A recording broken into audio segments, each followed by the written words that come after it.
concerning this machine, and the legislation for this machine said absolutely nothing about the machine being unmanipulable or secure. It just said that it had to be able to withstand moisture, it had to be vibration proof, the electrical characteristics, it shouldn't shock anybody, but there was nothing about computer security, and I was really upset. And I wasn't so much upset for the lack of security, because that can be fixed, at least to some extent. I was upset for the lack of transparency.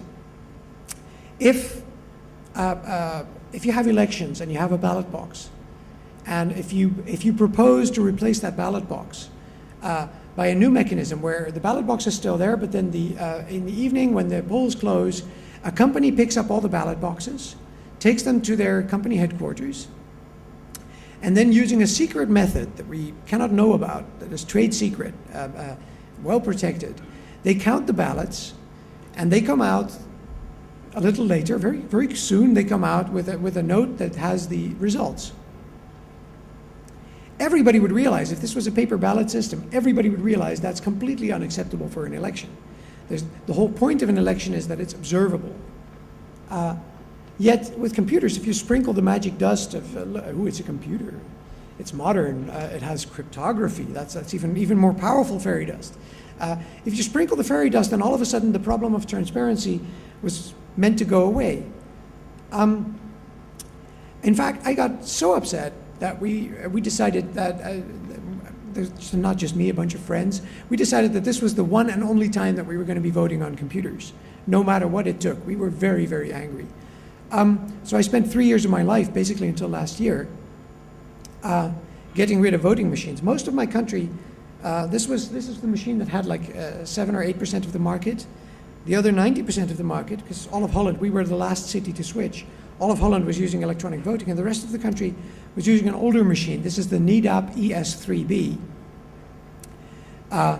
which is a 68,000 system with a 4x40 LCD display and very large foil keyboard. It's only using a fraction of the keys that are below there are actually mapped for this small election that we set up.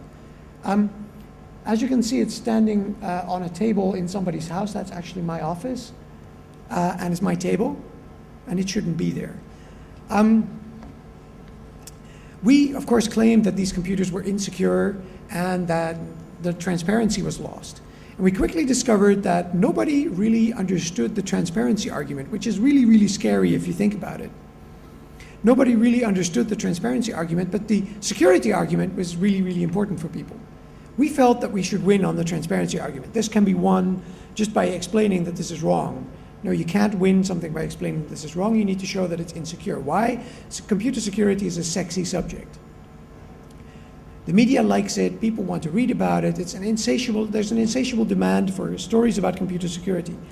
And Wouw Holland, one of the founders of the CCC, the Chaos Computer Club in Germany, had already told me in the 80s that you can use that media attention to wrap political messages that are about something completely different. You can wrap messages about privacy, which is something I've been doing for 20 years. You can wrap messages about anything else in stories about computer security. Slip the message sort of in another story, which is, I think, what a lot of hackers have resorted to over the past 20 years. So anyway, we found that we couldn't win on the transparency argument, and we had to go for the security problem. Of course, we didn't have any of the voting machines to prove that they were insecure, and the manufacturer, we made the argument, look, this is a computer. It can count the votes honestly, surely it can. But it just as easily can count the votes dishonestly, or it can be used to play chess against. And the manufacturer did something really stupid. He said, chess? No, our machines can't play chess, really. They're single-purpose, dedicated machines. They can't play chess. We started a major project to find out, there's 500 municipalities in Holland, and we found out which ones had recently merged or had something else happen to their structure, so they might have surplus voting machines. And we called all of them. There's like 50 municipalities we called, saying that we were a company that had their own elections, and we wanted this machine because this ballot stuff was all too complicated. And of course, these municipal people, they agree ballot stuff is all way too complicated, the paper stuff, well, yeah. So we wanted to buy the machine. And one municipality sold us 2 machines and the box to read the memory modules from them. So we now had the machine. In a process that was a very, very intense 5 weeks, we completely reverse engineered the machine. So found out everything there was to know about it, wrote an I/O library for it, so we didn't have to use any of their code. Took a chess program, Tom Garrigan's Tiny Chess, and modified it so it would run in 4 kilobytes of RAM, which is really, really little for chess. Modified it so it became an even lousier chess player. But you could play against it so that we could show, we actually used, I don't have that picture here, but we actually used that board as the chessboard. So you could press the button underneath the right chess fields to move your piece. So we made it a little bit fancier than entering the move. So it would also look good in the press. And we also programmed it so that it would count dishonestly. But it would only do so if it was a real election, if it lasted long enough, if there was enough votes cast. It would steal proportionally from all the other parties a given percentage and give it to one party, but it would never steal a party's only vote, so that if you voted for something and you were the only one, you would still see your vote. So it was fairly smart about stealing the votes. And we demonstrated both things at a press conference 5 weeks later, a month before the elections, which got really a lot of press attention. It got government commissions appointed to find out how we'd gotten into this mess. It got the realization across that we needed to get rid of these machines. I could talk for 2 hours about this whole electronic voting movement, which I won't.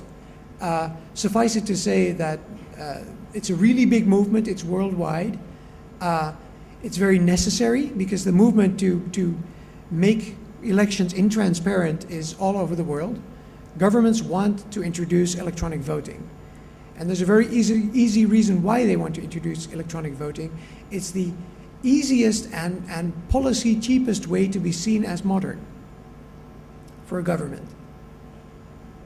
If you, in any other kind of e-democracy, any kind of involves empowering people, it involves sharing information, it involves interacting with people in a different way, speeding up processes, it involves things which are very painful for governments, changing processes, renegotiating things with stakeholders.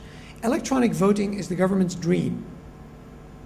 So, and it needs to be fought wherever possible, because it always involves a loss of transparency. Even if it has a paper trail, even if it has, it's always, yes, we can use the paper trail to verify if something goes wrong, but you never know if something goes wrong. You can get 5% extra votes in most elections, or even 10% extra votes, and nobody would ever be the wiser. It's putting centralized control where you had a decentralized system. In Holland, we're a country of 16 million. 40,000 people count the votes. Those 40,000 people publish their results. They have public sessions, they publish their results, and then the results permeate up to make the national result. That's a pyramid of trust that works from the bottom up. If you have 100 people, you can take a statistical sample of your own elections, monitor 100 polling stations, and if there is going to be a fraud, either that fraud is to be carried out before your very own eyes, or these 100 stations are going to have a very different result from the rest of the country. That's powerful. That's a powerful tool for auditing your election, for seeing if people are still honest. It's very important. Holland also had internet voting for different elections, smaller elections. This is the management interface to that internet voting system.